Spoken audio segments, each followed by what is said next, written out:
जब जब राक्षसों को ऐसा लगा कि हमें देवताओं को पराजित करना है और अधर्म करना प्रारंभ कर देना है, तो तब तब राक्षसों ने ब्राह्मणों पर आक्रमण किया, गायों पर आक्रमण किया, साधु संतों पर आक्रमण किया। कारण क्या था? कारण केवल एक ही था, बोले जब तक ब्राह्मण जीवित रहेंगे, वो जब तक जीवित रहेंगे, जब तक उनमें अंतिम सांस रहेगी, वो केवल राष्ट्र का हित चाहेंगे, देश का हित चाहेंगे, धर्म करते रहेंगे। और जब तक धर्म होता रहेगा, जब तक ये सनातन धर्म जीवित रहेगा।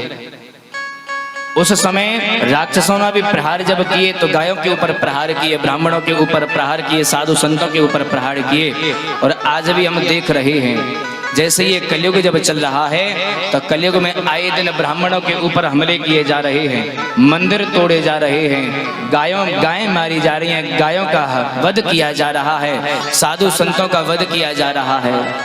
कारण क्या है?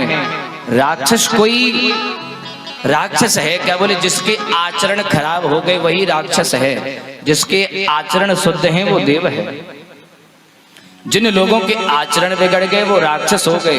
तो जब लोगों ने देखा कि ये जितने भी लोग, अगर हमें धर्म को पराजित करना है तो मठ मंदिरों को तोड़ना प्रारंभ कर दिया, ब्राह्मणों के ऊपर आक्रमण करना प्रारंभ कर दिया, साधु संतों का वध करना प्रारंभ कर दिया। और आजकल सोशल मीडिया का जमाना है, आए दिन हम लोग देख रहे हैं, कहीं पर पुजारियों का वध किया जा रहा है, कहीं साधु संतों का वध किया जा रहा है, कहीं गायों का वध किया जा रहा है। और सबसे बड़ी जो भ्रांति लोगों के मन में बैठ गई, न जाने लोग क्या क्या मन में लेकर के बैठे हैं कि ब्राह्मणों ने हमारे ऊपर अत्याचार किए, ब्राह्मणों ने देश का बंटवारा कर दिया। लोग कहते हैं कि ब्राह्मणों ने लोगों को बांट दिया, जातिवाद बनाया ब्राह्मणों ने बनाया, वर्ण व्यवस्था बनाई ब्राह्मणों ने बनाई।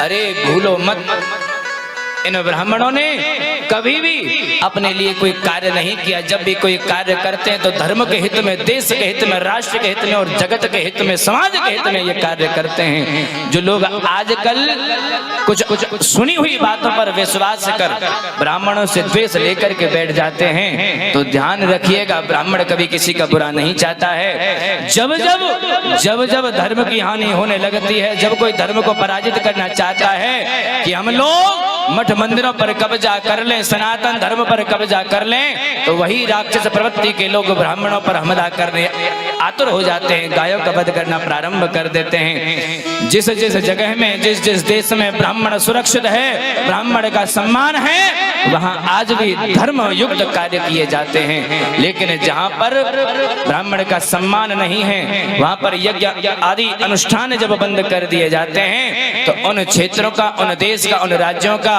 उस समाज का कभी भी हित नहीं हो सकता, कभी कल्याण नहीं हो सकता।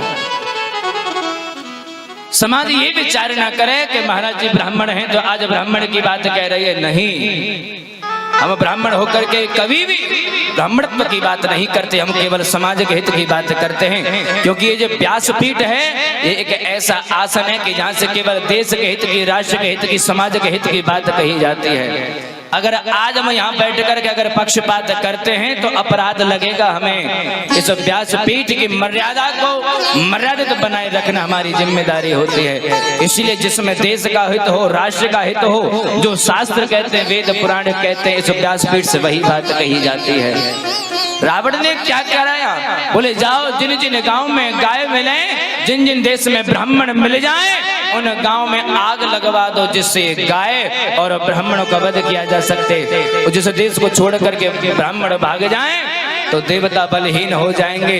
उन गांव पर, उस समाज पर हम हमला कर सकते हैं और वो हमारे अधीन हो जाएंगे, जो हम चाहेंगे वो होकर के